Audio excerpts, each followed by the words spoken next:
What's going on, everyone? It's your boy Richie Bond, the coach of the Colorado Cramorant, and today we're going to be doing a little team preview for our Week 1 match against the San Diego Sandiles. Slashfik has a really cool draft. Very powerful, very threatening.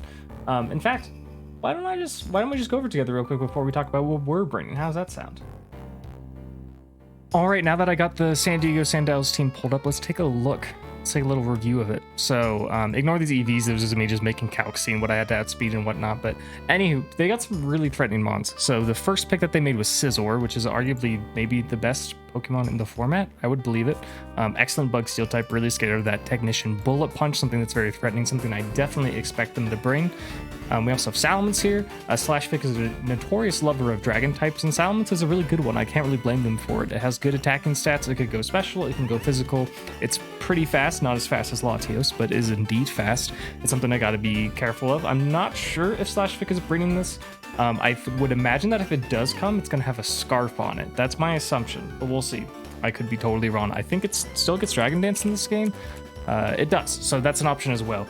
The reason why I don't think it's going to come without a scarf is because Latios is faster and it's just going to one-shot it like 99% of the time unless it has a Hoppin' Berry, but I think if Salamence is showing up and expecting to have scarf. Kangaskhan. I have prepped so much for Kangaskhan. I am so frightened of Kangaskhan. This thing's going to have it's probably going to have Scrappy. Might have Inner Focus, actually. It's going to have Inner Focus. It wouldn't have Scrappy because I don't have Intimidate. It's going to have Inner Focus. This is the set that I'm expecting. I'm going to expect Fake Out and Last Resort. This is going to be a huge nightmare for me if I'm not prepared for it, and I think I am prepared for it, and we're going to get into why. Part of why this is so scary is because of the combination. Well, just for one, it just does a ton of damage. For those of you that don't know, Last Resort is a super strong move that is 100% accurate that you can only use once you've used all your other moves. So the secret is just to teach Kangaskhan 2 moves. Fake Out and Last Resort, and then it just spams a super powerful move. It's almost as strong as Giga Impact with no drawback. I'm expecting to see Aerodactyl in combination. Aerodactyl is very fast, faster than anything on my team, and it gets access to Tailwind. So this is something that's very concerning for me. I have no real way of stopping it. I'm expecting these two to come for sure. If I'm wrong, that's awesome, and maybe I'm over-prepared, but I think Kangaskhan and Aerodactyl are going to be the lead. I'm going to expect a Fake Out into a Tailwind, and I'm going to explain how I'm going to get around that. We also have Empoleon. I think Empoleon's pretty good into my team. I think Steel is nice considering I have Togekiss and Latios. It's a pretty decent type. Empoleon's one of the better special attacking Steel types. I think it's just solid all around. I would expect to see it. Luxray, I'm not sure if it's going to come. It gets a bunch of good abilities. Rivalry could be good in a weird way because Latios and Gallade are always male. So if you brought a male Luxray, it would do extra damage to them. But it's not like it has like a great matchup into them anyways. So I don't know. Intimidate's a great ability. Guts is a great ability. If Luxray does come, I'm probably expecting Guts personally. But I don't know. We'll see. I don't think I have Rhydon, and this week I'm not planning on bringing Rhydon if you've seen the overlay, but I just kind of don't expect them to bring Luxray, but we'll just have to wait and see what happens. Regardless, this thing's pretty strong. You can run it physically with Guts. It does a ton of damage, or especially just to be more safe, even though my team doesn't have Intimidate. We'll see. I don't expect it. Vaporeon's really good. It's kind of like a bulkier version of Empoleon. It doesn't have that critical steel type, obviously, but it's still pretty good. Wow, their special attack is like 1 point off of each other. That's kind of crazy. It's just like a different bulky water. It's bulkier in different ways. It doesn't get the steel coverage. That means it also has less weaknesses, and it's just a good mon. I don't really expect to see it. Flygon, I 100% expect to see. I just feel like I don't have a lot of great answers for it. I don't have any ice types on my team. Like, obviously Latios is good, but again, Hoppin' Berry. I would expect to see Flygon more than I would expect to see Salamence. We'll get into it in a bit, but I think one of the best answers I have to this whole team is hard countered by Flygon. So I'm expecting Flygon, and I'm scared of Flygon. Mawile, I don't expect to see it all. It's an interesting support piece. Without its Mega Evolution, it's just like not particularly threatening, but I'm not worried about it if it does show up because Intimidate doesn't scare me that bad, and it doesn't even do that much damage. Even with Sheer Force, it's not that strong. Last but not least is Haunter. Haunter could totally come. Haunter's just kind of Gengar Jr. 95 speed isn't bad. That speed tag is my Houndoom, and it does respectable damage. It's really squishy, but you're going to give it a Focus Sash anyways, right? It gets really annoying support moves like Will-O-Wisp and Hypnosis, so I could totally see this coming. I'm not 100% on it. The only mons like I feel like I'm 100% on, we'll have to wait and see, but it's Kangaskhan, Aerodactyl, and Flygon, and Scizor. And that's basically the whole team there. If I had to pick a team right now that I would expect to see, it's Scizor, Kangaskhan, Aerodactyl, Empoleon, Flygon. That's like my 5. And then like a wild card 6. We'll see how close I am. Now let's get into my team and what it does. I was going to show you on cart, but I don't really see the point because I have the pace pulled up right here, so we can go over this.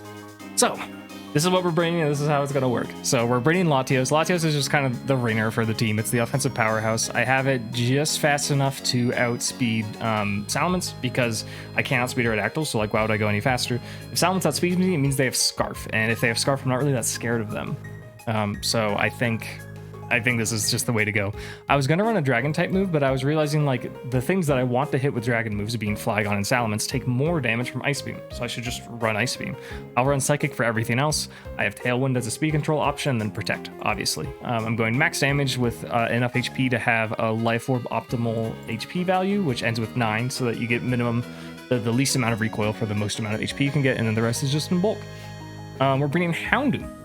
Houndoom's my best answer into Scizor for sure, because I can just click Flamethrower and it goes down. And it especially goes down because of this, Unnerve. I think this is a huge reason why Houndoom was such a value pick for my team, is because there's going to be so many berries in this format because there's no items that were introduced after Gen 4 except for like Pixie Plate, to my knowledge, and Roselli Berry, just because they kind of have to have those. So there's going to be a ton of berries, and if Scizor wants to run that Oka Berry, I don't know how you pronounce it, it's not going to work.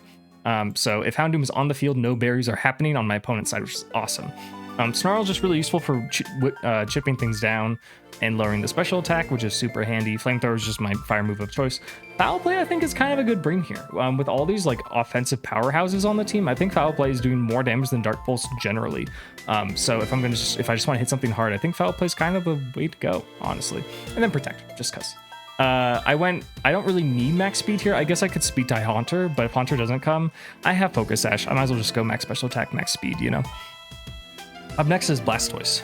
Blastoise is part of our lead plan, and I'll get to that in a second, or maybe I'll get to that now. I don't know. I'm freestyling. We'll see.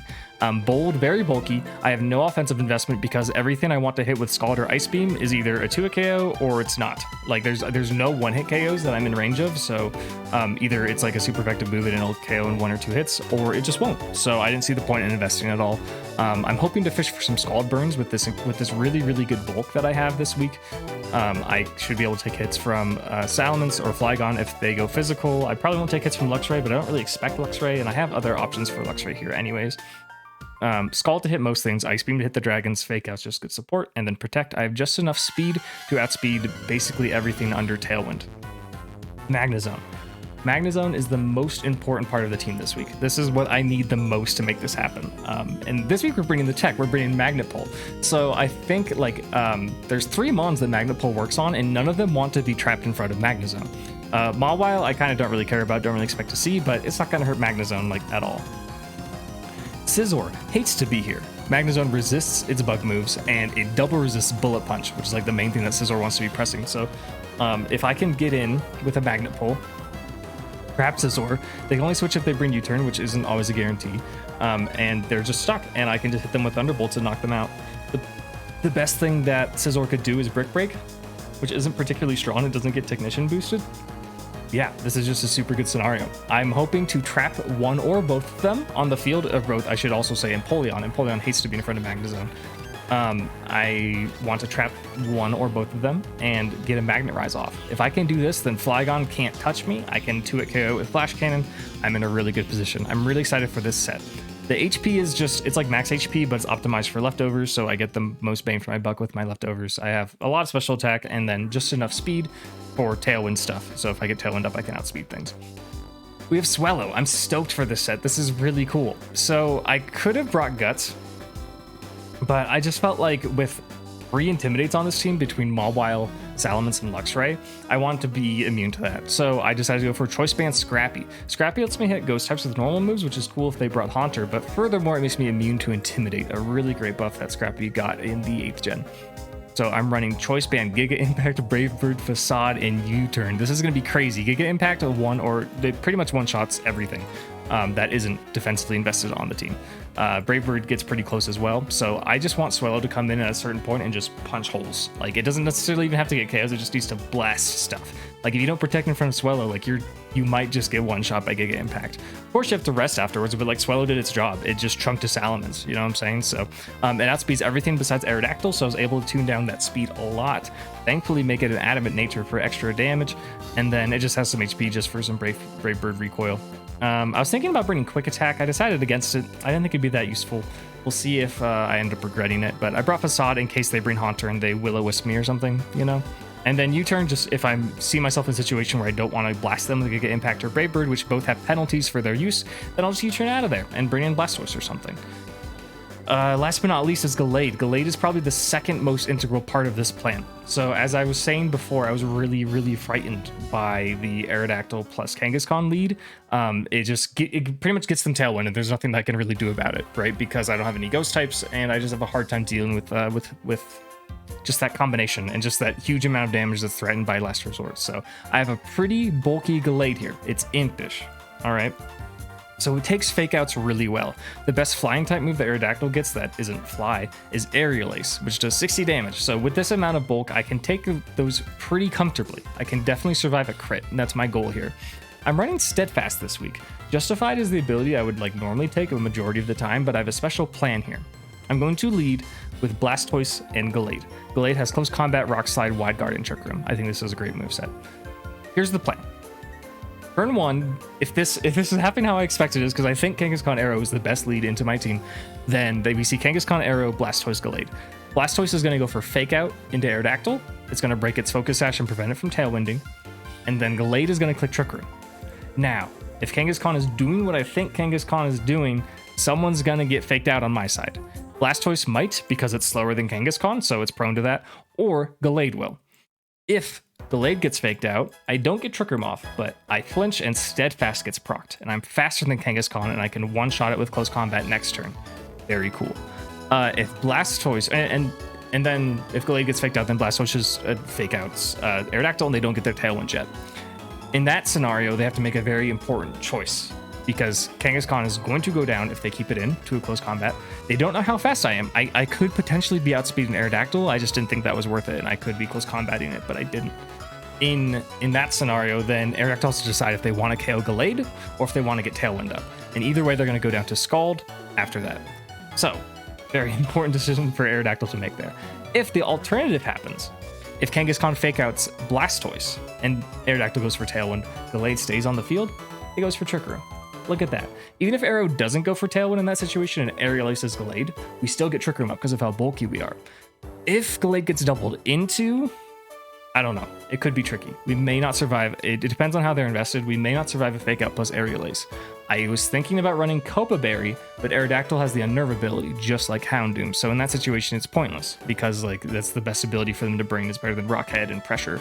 I mean, they might burn Pressure, but I'm pretty sure they're going to bring Unnerve. So in that situation, I don't know, but if this happens in 2 of 3 ways that I'm expecting, it's good. And this is like the best answer I have. If I fail to get Trick Room off, then I can potentially get Latios in, I can get a Tailwind, and then I can just match their Tailwind and go crazy because my team's pretty fast. I mean, it's not super fast, but Swellow, if I can get a later Tailwind than them, that's great. But my plan really, truly is to get a Trick Room. So besides Swellow and Houndoom, because that's just kind of, there was no point in not investing in speed, mostly just these two. Magnezone is kind of the ace in the hole for us here. With Trick Room, it's slow enough to be going first in Trick Room compared to most of slashfik's team. And with our own Tailwind up against theirs, or if they don't have Tailwind up, then it goes after everything. And if not, it's just really bulky. And if we just So here's the plan. Let me summarize it for you all. The plan is to lead with Blastoise Gallade, make a mess of things, right? Get Trick Room off, somehow find a time to Magnet Rise. Part of why I have Wide Guard here is 1, Aerodactyl Rock Slides, 2, Earthquake. Flygon, if it's going physical, is probably running Earthquake. Salamence can totally have Earthquake. I need to protect Magnezone and let it get a Magnet Rise. If I can let Magnezone get that Magnet Rise, I think the game is solved. It's super bulky. It two-shots like the whole team, and it traps Scizor and Empoleon, which is awesome, and it just shreds them, and it can take their hits super well. So that's my game plan. We'll see how it goes. It's our first match of the Draft League. It's my first ever Draft League match, so I'm very excited. Thank you so much for watching. Don't forget to leave a like if you're excited, and leave a comment. Ask me questions about my team. Are you excited to see the first week of CGC Draft League battles? Because I know I am, and not just mine. There's a lot of cool matchups happening this week. In reality, I'm going to take this battle in just like 10 minutes, but you probably won't see it until a day or two. So until then, have fun.